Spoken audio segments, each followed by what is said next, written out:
क्या इमरान खान बहुत जल्द दोबारा वजीर आज़म बनने जा रहे हैं? इस बात का जवाब रहनुमा तहरीक इंसाफ फर्रुख हबीब ने देते हुए कहा कि पार्टी चेयरमैन इमरान खान बहुत जल्द दोबारा वजीर आज़म बनने जा रहे हैं और अब अमेरिका की आंखों में आंखें डालकर बात करेंगे।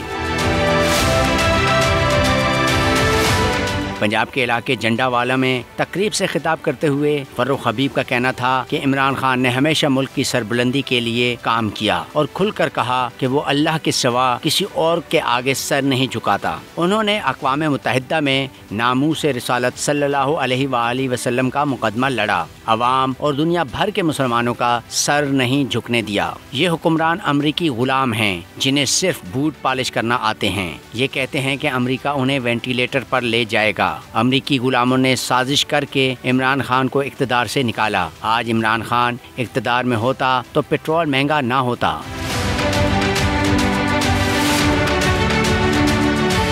फर्रुख हबीब ने कहा कि 17 जुलाई का ज़िमनी इलेक्शन मुल्क की खुददारी की जंग का दिन है और आप सब ने जिहाद करने निकलना है। 17 जुलाई को इन लोटों को उनके असल मकाम तक पहुंचाना है। बल्ले का निशान अवाम के हर तबके का निशान है और इसी बल्ले से छक्के लगाकर लोटों के छक्के छुड़ाने हैं। फर्रुख हबीब ने कहा कि कोई धांधली करने आया तो उसका मुकाबला करेंगे। धांधली की कोशिश करने वालों के साथ धांधला होगा।